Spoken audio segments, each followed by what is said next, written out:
देश की वित्त मंत्री ने 100 करोड़ के मिड डे मील घोटाले की भी जानकारी सदन में दी।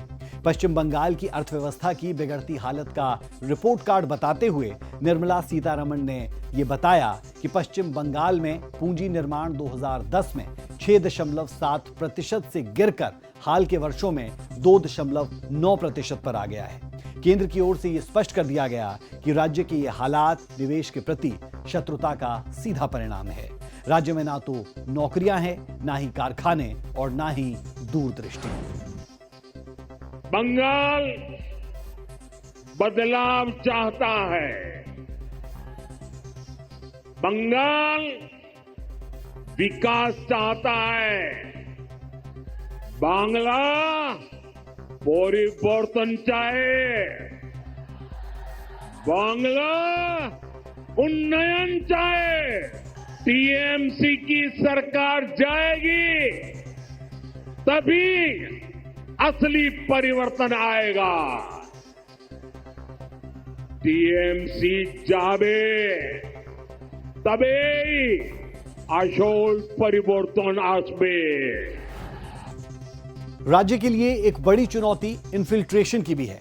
वेस्ट बंगाल के करीब 5 जिले सीधे तौर पर बांग्लादेश के साथ सीमा साझा करते हैं और इसी वजह से रोहिंग्या मुसलमानों की घुसपैठ पिछले कुछ सालों से पश्चिम बंगाल से सबसे ज्यादा देखने को मिलती है।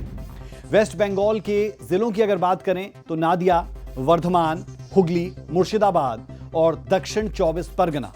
पश्चिम बंगाल की बांग्लादेश के साथ लगती करीब 2217 किलोमीटर लंबी सीमा है, जो कि भारत की किसी भी देश के साथ लगने वाली सबसे लंबी सीमा है और इसी सीमा से बंगाल में प्रवेश करना कोई मुश्किल बात नहीं। रोहिंग्याओं को लेकर ममता बनर्जी सरकार पर लगातार सवाल उठते रहे हैं।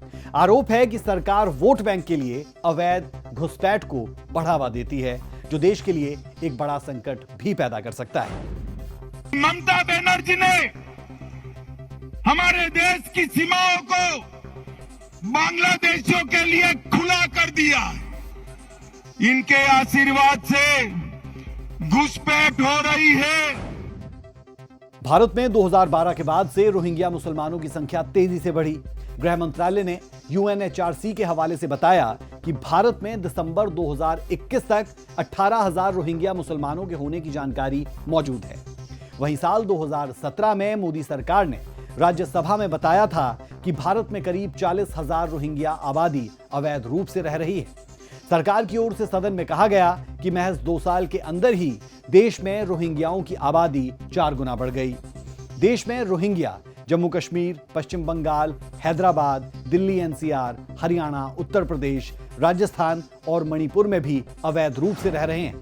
हालांकि इनके लिए किसी भी जगह को आधिकारिक शिविर नहीं बनाया गया है।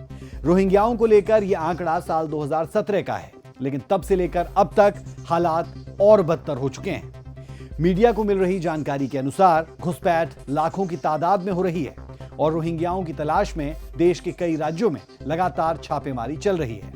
फिर वो हरियाणा हो, असम हो, राजस्थान हो या पश्चिम बंगाल, अलग अलग जगह छापेमारी में पुलिस कई रोहिंग्याओं को गिरफ्तार भी कर रही है। तो कुल मिलाकर जो 2017 में आंकड़ा 40,000 पर था, वो लाखों में निश्चित तौर पर इस वक्त जा चुका होगा। जानकार भी ये मानते हैं। रोहिंग्या मुसलमान हो, बांग्लादेशी शरणार्थी हो या रोहिंग्या गैर मुसलमान शरणार्थी हो, कोई भी व्यक्ति जो हिंदुस्तान में घुस गया है उसको बाहर निकालना कलेक्टिव रिस्पॉन्सिबिलिटी है। वो हिंदुस्तान के लोगों का रोजगार खा रहा है, वो हिंदुस्तान के लोगों के रिसोर्सेज को खत्म कर रहा है। उसको बाहर निकालना हमारे लिए उतना ही जरूरी है जितना हिंदुस्तान के व्यक्ति को नौकरी देना।